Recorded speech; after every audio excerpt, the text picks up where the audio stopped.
What are who about who? As I said, I was gonna get a reading in today, and we definitely are. Again, apologies for the sort of slacking of the readings, or like the lack of uploads, the lack of live streams. There's a lot going on. For those of you that do know, thank you for your patience. For those of you that don't, you can kind of gauge I'm homeless. Put pieces together. It takes a minute for us to get shit to work here, but we get it to work regardless. Most of my time is stuck with studying anyway, to make sure that whenever I can come live and can be present, that I have the correct factual information, or outformation, not information, but outformation, to give to you all. So even when I'm not here and you can't see me or new uploads, I'm still working. I'm still always doing some form of studying, whether it's with tarot, whether it is with the mind, whether it's with healing, whether it's whatever, all the other things that I do that would take forever to talk about. Regardless, I love you all so much. Thank you for the support. Free Dr. Malachi York and find phase 1. We are finding phase 1. He has gone missing. His wife and family don't know where he's at. No one knows where he's at. To me, I feel like events are coming together, but still these matters are very serious. So as we are here rooting for Dr. Malachi's freedom, we are also here in search of phase 1, as he has just gone missing. Regardless, I love each and every one of you so much, and we're gonna jump right into the reading. And we have death, which, dude, I'm sorry. This has been it all day. Scorpio energy, death, transformation, things changing, things moving. What I would say right now heavily is, especially with and we will talk about this as well, Mercury retrograde. A lot of people, I don't know why, I think it's a Western thing. I think Caucasus people just love fear because they don't have that vital blood flow that keeps them alive. They don't have that feeling aspect, so they like that fear and that negative, what they would call, not we, but what they would call negative feelings and negative responses and yada yada yada. Mercury retrograde is not like a bad thing. The only reason why your ex would be coming back to you during Mercury retrograde is because you are doing it to yourself, because you are allowing these things to happen, because you have allowed your own brain to agree and to program itself towards your liking, which would be towards that fear program. It is a choice that you make at the end of the day, and you have to realize that. But with Mercury retrograde, first of all, stop saying that Mercury retrograde rule in your life. Planets don't rule you. You move through the planets. And this retrograde is to get you to call back to Mercury. Mercury is what? Communications. This is a callback to what you were saying you wanted to be last session, or last Mercury retrograde, or last event that was similar to the one you're in now. So this is where you have to decide what you are going to change and how you are going to move forward. If you have people around you that are reminding you of things that you do not like, then remove them. Simple as. Don't make it any more complicated. Oh, but I'll hurt their feelings. You'll hurt your feelings way more by keeping them around. So you really have to make that decision right now at this time, with death being out. What do you want to do? You already know what you want to do. You've already been talking to yourself about it. But now it's time to go Scorpio and move with that feeling of I'm being fueled to move forward on the path of removing myself from certain people, or to move and do things that I'm desiring. Mercury retrograde can even be a callback to things you're trying to create, not just get rid of, but create. Maybe you had a really good idea, like, oh, I want to throw like a housewarming party for my friend because they're moving in somewhere or something like that, right? And then Mercury retrograde comes around, and that house party, like, oh, I want to go out and party for some reason. Like, there's something about planning something that I really want to do. Plan that party. It's a callback to communicating to you to retrograde what you had before, what was seen present, seen in that present, seen in the past, not the present. Excuse, I don't know why I kept saying present. Regardless, it could be a present. Happy birthday. I'm sorry, y'all. I'm just in a goofy mood right now. But with death being out, it is that rebirth. It is that huge change. What are you wanting to do? What are you desiring to do? And what will you even do to get you there? This doesn't mean you have to go to extremes and jump off mountains and go skydiving and all sorts of stuff. It just simply means, is your extreme cutting someone off? Is your extreme reaching out to someone? You got to figure that out and see where you're comfortable. Queen of Wands comes out.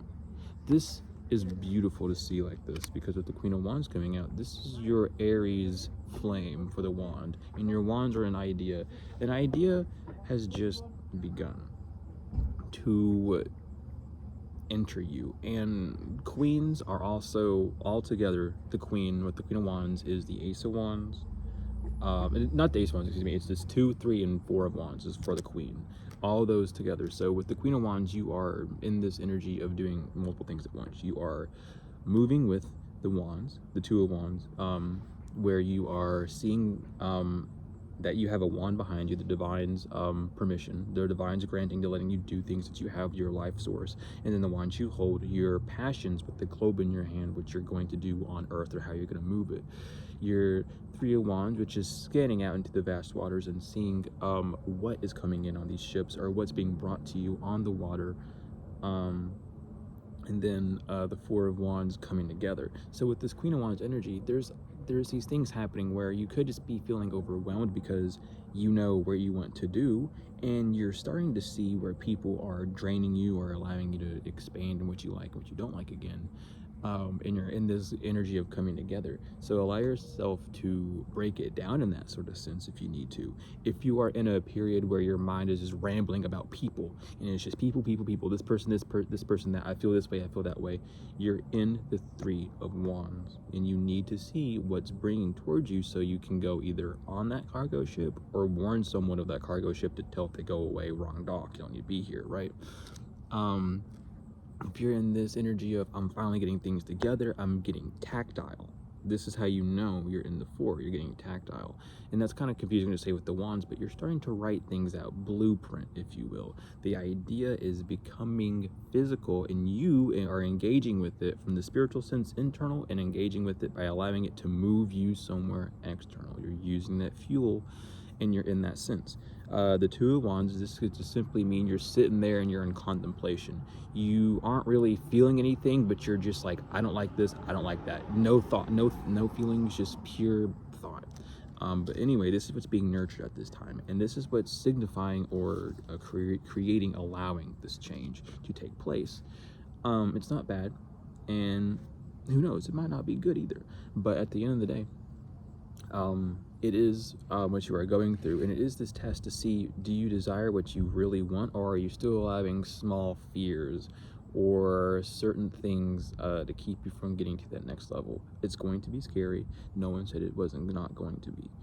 That's just the reality of things. When you do something new, it's going to be a little nerve-wracking because it's going to be something new for your nervous system to get used to, and it's going to be flaring and etc., etc. This is why you have to learn the functions of the body, learn how to work with yourself, learn how your mind works and how you see things, so that when these feelings come to you, when you see them, you can see past just that brick wall view that most people get stuck at. We have the moon.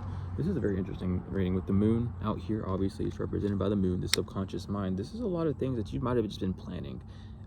These things could have just been buried like in the vault, is what I say. I put a lot of things in the vault, if you know what I mean.